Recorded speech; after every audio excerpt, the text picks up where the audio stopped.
For today's tutorial, I'm going to show you guys how to make this gorgeous autumn wreath. So let's get started. I'm making my wreath on this handmade wreath. I'm going to link in comments so you guys can make your own. I made this actually out of kiwi vines and grapevines. Then I'm going to use a variety of flowers and greenery that dry really well. I'll link these again in the comments for you.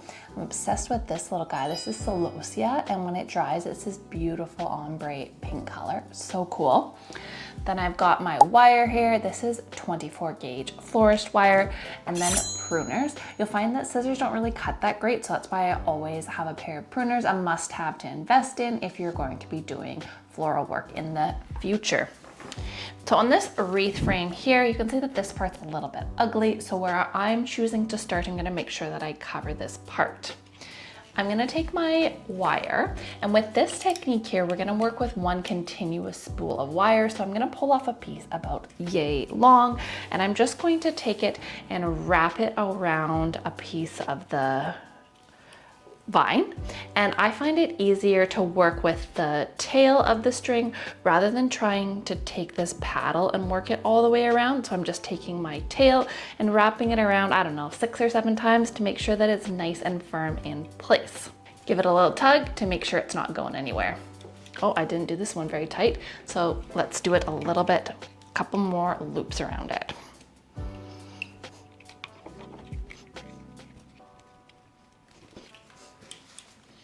There we go.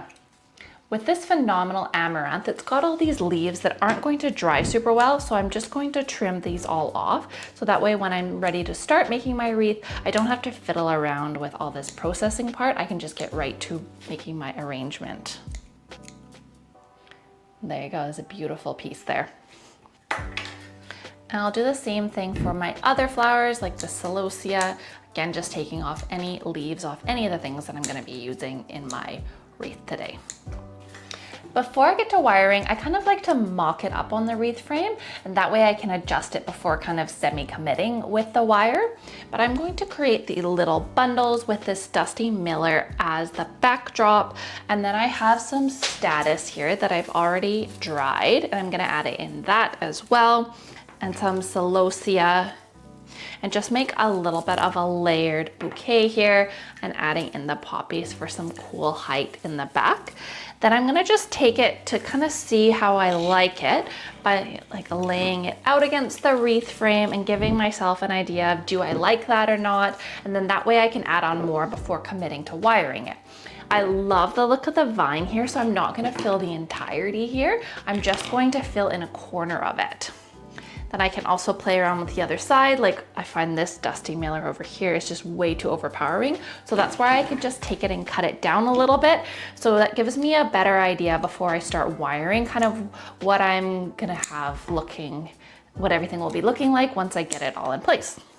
So this bundle here I quite like. So I'm gonna take my wire and I'm going to wrap it around the bottom part of the bundle, and I'm gonna wrap it around probably 6 times, and I'm gonna stagger my wrap the whole way. I'm not doing it back and forth in the same part. I'm gonna make sure that I go downwards a little bit to make sure that there's a lot of grip for the wire to actually adhere to.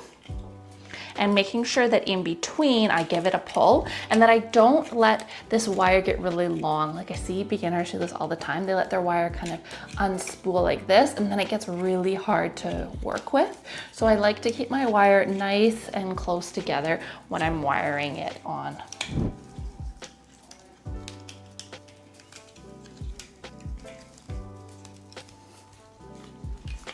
So there's my one bundle on, and now I'm gonna make a second bundle. We don't want to wire over any greenery. So if there's anything like this, like the side nubby here, pull that off, because the wire, we want it to make sure it can get on as smoothly as possible. So just removing anything of that nature. This second bundle here, I'm gonna make a little bit smaller because I'm just going a little bit below the first one. So when you're wiring on the second bundle, you don't want to put it too close above, because that it just duplicates the first one. But if you put it too far below, you can see the wire on the first bundle. So I'm just gonna stagger it a little bit and just giving myself a look here. So if I put it, say right there, I've got a gap on this side, so I need to add in a little bit more Dusty Miller on that other side to sort of match it out. So this is the piece that I cut. like I don't want to wire over top of any leaves. So I'm just pulling that off so I have a nice clear bottom to be able to wire onto, like so. And then take my wire and pull it all the way around, making sure that I give it a good 6 or 7 times to make sure it's really well put on.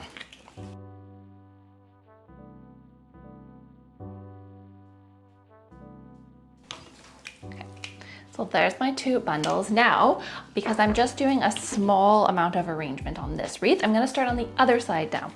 So I'm using Dusty Miller and some celosia, and here is where I'm gonna bring in this phenomenal amaranthus because I want it to be super drapey. So I left the stems much too long here, and you can also see that amaranth has terribly, terribly weak stems. So you need to be really, really careful with it because it breaks super easy. And the stems themselves aren't really pretty, so I'm gonna use a bit of the Dusty Miller to just kind of hide that ugly stem so it kind of like peekaboos out from underneath it. And I've got a couple pieces here because I want to have it really looking drapey. I'll cut this kind of wayward piece here. And so I'm gonna take a look at how that looks, see if I like that, and if I do, then I'm just going to wire it all on.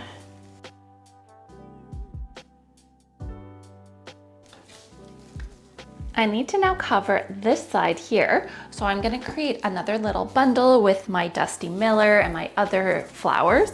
And I'm going to put it in, this time really close up to the first bundle, and actually kind of take this greenery and kind of just shove it underneath the bundle previously, if that makes sense.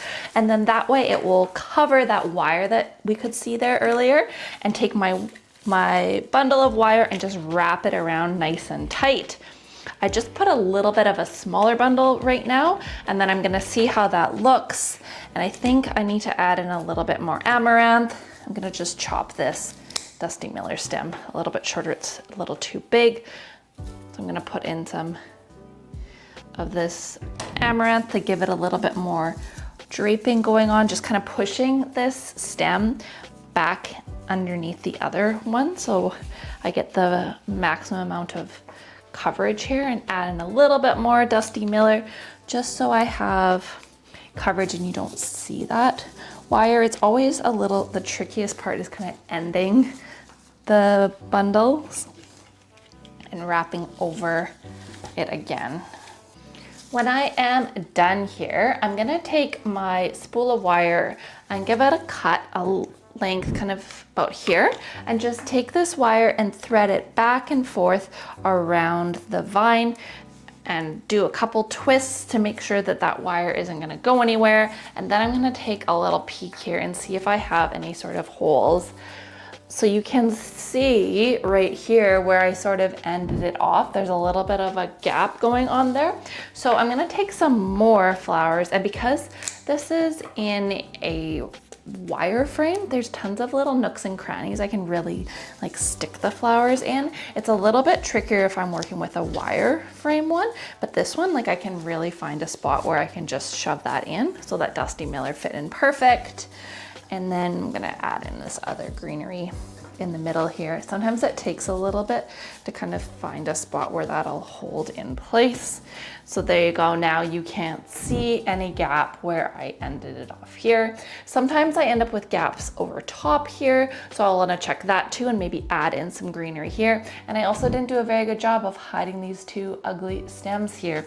So on the back side, I'll just take my pruners and give them a cut because those don't look good at all, kind of extending out like that.